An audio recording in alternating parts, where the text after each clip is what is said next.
Hello and welcome to my YouTube channel. नमस्कार दोस्तों, स्वागत है आप सभी का मेरे चैनल पर। तो आज अपन बात करने वाले हैं कि हनुमान जी के एक संतान थी जिसके बारे में। वैसे तो दोस्तों पवन पुत्र हनुमान बाल ब्रह्मचारी थे, लेकिन मकर ध्वज को उनका पुत्र कहा जाता है। यह कथा उसी मकर ध्वज की। वाल्मीकि रामायण के अनुसार लंका जलाते समय आग की तपिश के कारण हनुमान जी को बहुत पसीना आ रहा था। इसलिए लंका दहन के बाद जब उन्होंने अपनी पूंछ में लगी आग को बुझाने के लिए समुद्र में छलांग लगाई तो उनके शरीर से पसीने की एक बड़ी सी बूंद समुद्र में गिर गई। उस समय एक बड़ी मछली ने भोजन समझकर वह बूंद निगल ली। उसके उदर में जाकर वह बूंद एक शरीर में बदल गई। फिर एक दिन पाताल के असुरराज अहिरावण के सेवकों ने उस मछली को पकड़ लिया। जब वे उसका पेट चीर रहे थे तो उसमें से वानर की आकृति का एक मनुष्य निकला। वे उसे अहिरावण के पास ले गए। अहिरावण ने उसे पातालपुरी का रक्षक नियुक्त कर दिया। यही वानर हनुमान पुत्र मकर ध्वज के नाम से प्रसिद्ध हुआ।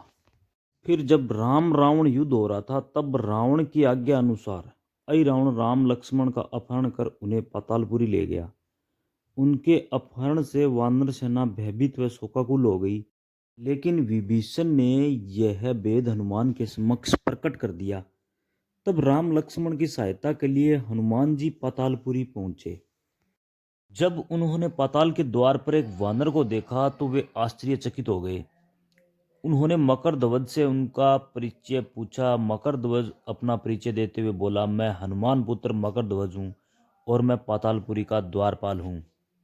मकर ध्वज की बात सुनकर हनुमान जी क्रोधित होकर बोले, यह तुम क्या कह रहे हो? दुष्ट, मैं बाल ब्रह्मचारी हूँ, फिर भला तुम मेरे पुत्र कैसे हो सकते हो?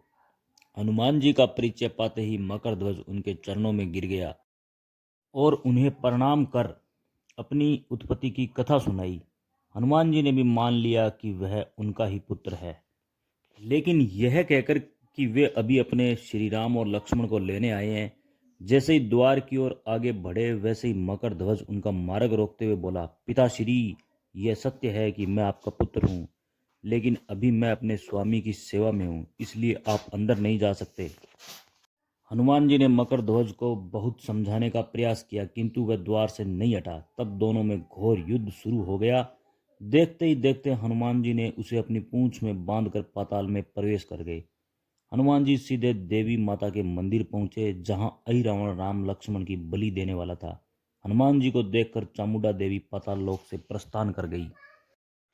तब हनुमान जी देवी रूप धारण करके वहां स्थापित हो गए। कुछ देर बाद अहिरावण वहां आता है और पूजा अर्चना करके जैसे ही अपने राम लक्ष्मण की बलि देने के लिए तलवार उठाई, वैसे ही भयंकर गर्जन करते हुए हनुमान जी प्रकट हो गए और उसी तलवार से अहिरावण का वध कर दिया। इस प्रकार हनुमान जी ने राम लक्ष्मण को बंधन मुक्त किया। तब श्री राम ने हनुमान जी से पूछा, हनुमान, ये तुम्हारी पूंछ में ये कौन बंधा है? बिल्कुल तुम्हारे समान ही लग रहा है, इसे खोल दो। हनुमान जी ने मकर ध्वज का परिचय देकर उसे बंधन मुक्त कर दिया। मकर ध्वज ने श्री राम के समक्ष सिर झुका लिया। तब श्री राम ने मकर ध्वज का राज्याभिषेक कर उसे पाताल का राजा घोषित कर दिया और कहा कि भविष्य में वह अपने पिता के समान दूसरों की सेवा करेगा। यह सुनकर मकर ध्वज ने तीनों को प्रणाम किया। तीनों ने उसे आशीर्वाद देकर वहां से प्रस्थान कर गए। इस प्रकार मकर ध्वज हनुमान पुत्र कहलाए। जय श्री राम। तो दोस्तों, वीडियो अगर पसंद आई तो वीडियो को लाइक करें, कमेंट करें, अपने दोस्तों के साथ शेयर करें। चैनल पर अगर नए हो तो चैनल को सब्सक्राइब कर बेल आइकन को प्रेस करें।